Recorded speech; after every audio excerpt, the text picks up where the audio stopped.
Hi guys, in this video tutorial we are going to speak a little bit about the sun system here in Vray for SketchUp. The first thing that I want to point out is how control the position of the sun. The position of the sun in SketchUp is controlled through the shadows options. So this option here display the shadows or disable the shadows or enable the shadows. So right now my shadow is enabled, so you can see the shadows in the floor.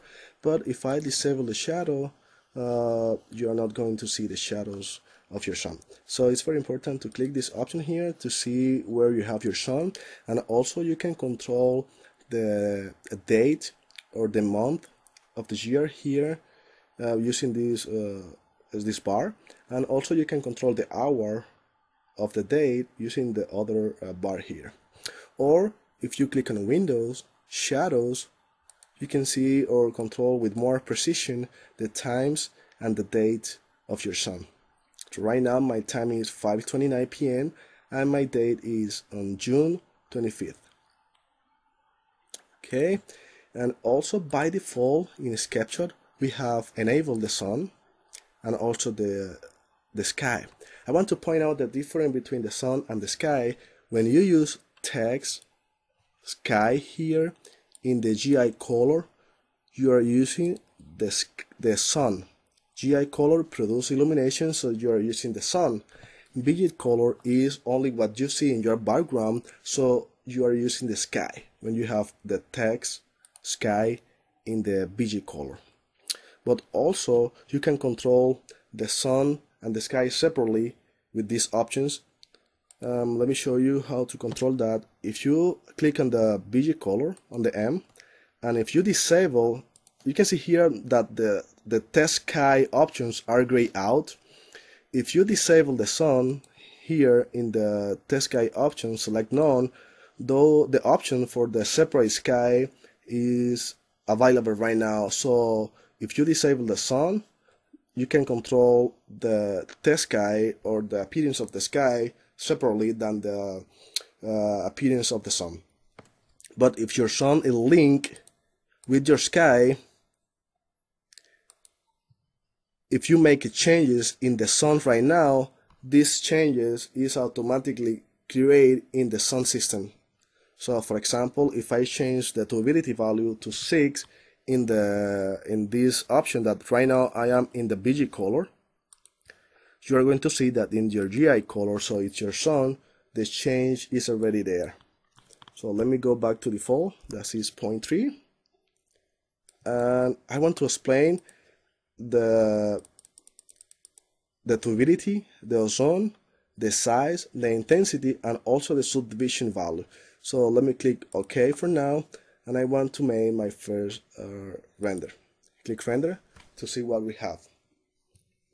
Also, I want to point out that by this training video, I'm using the HSV exponential mode in the color mapping, because this HSV exponential do not change the color of the pixel, only change the intensity. And with these options, you can see you can see better the appearance of the sun.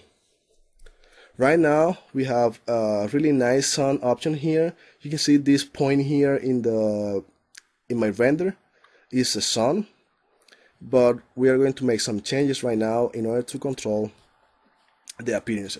Let me go here in this option here in the Vray frame buffer is a region render. So I'm going to click here there in the region render and make just a windows, because I want to render this portion of the scene in order to compare with that other portion. So basically the turbidity add more pollution to the air, lower value produce a bluish color or bluish sky, largest value or bigger values produce a bluish, a yellowish color. Let me use 7 in this example and click OK, and you are going to see that the appearance of my sun is going to be a more yellowish color. That's mean because we add more pollution to the air. See how the appearance of the sun change and I mean of the background change, and also the appearance of the illumination change to a little bit more yellowish color. The next change that I want to do is the ozone value. So let me make another render to go back to my first render in order to compare to have. Let me cancel this render because I want to change the turbidity back to 0.3.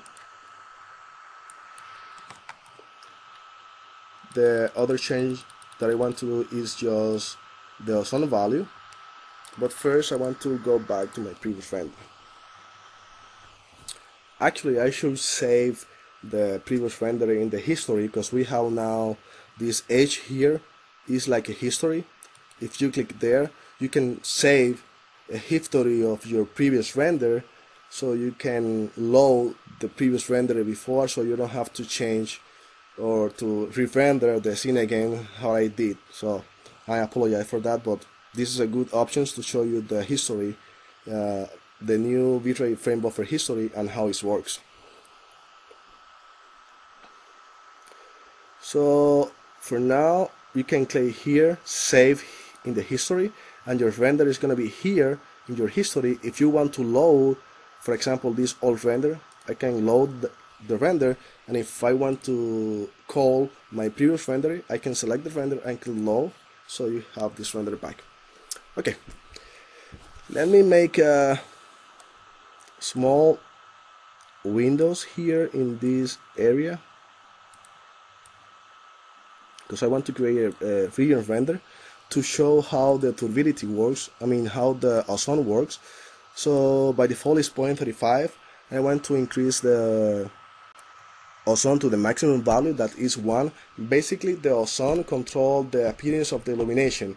Now you are going to have the same appearance of the sky, but your illumination is going to be more bluish color. Larger value produce bluish color in your illumination, and lower values produce like a yellowish color in your illumination. So I want to set to the ozone to 1. Click OK. Make this small region render here to see how the illumination. You're going to see that basically the sky is going to be the same, but the illumination change a little bit to a yellowish, I mean a bluish color. And I want to make this other region render there, and I want to change the ozone to the minimum value, that is 0, to see the result with the difference of 0 and 1. Again, the ozone lower value produce a yellowish color, larger value produce a bluish color. So you can see here when I take off the render that this side of my render have a bluish color, and this size of the render have a yellowish color. But note that in my sky the appearance is the same, because the ozone only affect the illumination, not the appearance of your sky.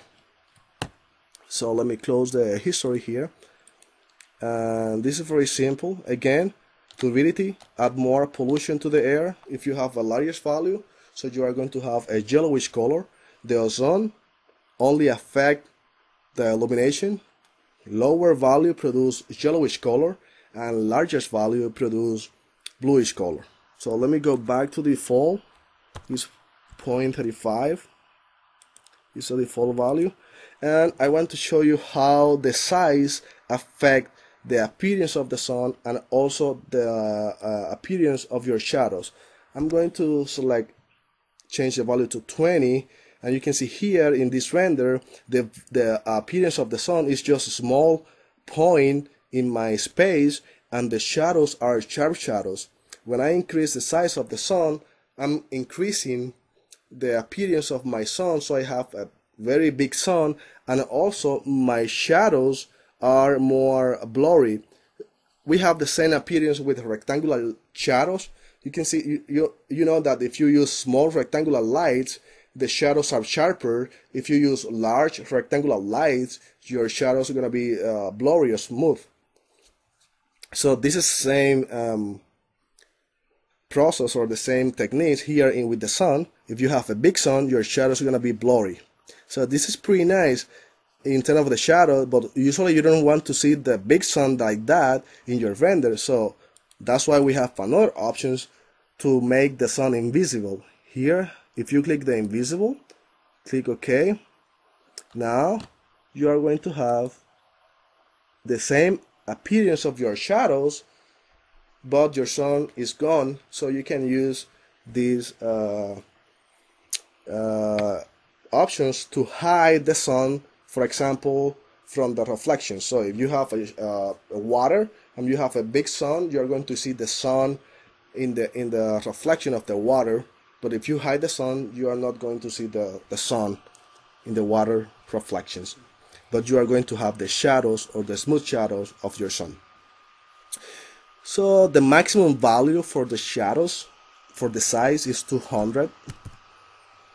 If you have 200, you are going to have a very smooth shadows, basically like a GI shadows, and this is very nice for some effect. For example, if you don't want to have the shadows of the sun, but you want the appearance of your sky and the appearance of the sun in your wall, so you can increase the size to 200, and basically you are going to erase those shadows and have just a very nice smooth shadows in all your surface, but you are going to have the lights of your sun.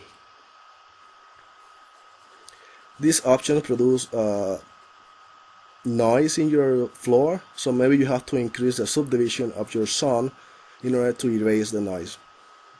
So right now you can see how my shadows are very nice and very smooth, but I still having the appearance of the sun and the illumination of the sun. So this is a very nice effect that you can get with the sun. Also, another option is the intensity of the sun. I used to control the intensity of the sun through the physical camera, but if you have all your setting already, all your light multiplier already set up, and the only thing that you need is just reduce the sun intensity a little bit, you can reduce the intensity of the sun through the sun parameter, the intensity, like 0.2, and then you are going to have a darker sun. And for example, you have IGS light, if you have other rectangular light, you are not going to affect the intensity of those light if you reduce only the intensity of the sun through the intensity of the sun. While if you use the physical camera, then you are going to reduce all the exposure of the other lights that you have in your scene. So sometimes it's a good idea to reduce the intensity of the sun if you already have all the other lights in your scene setups. Okay guys, this is all the information that I have for you today. Hopefully you can enjoy this video and you can apply these techniques in your own works. See you next time, and bye bye.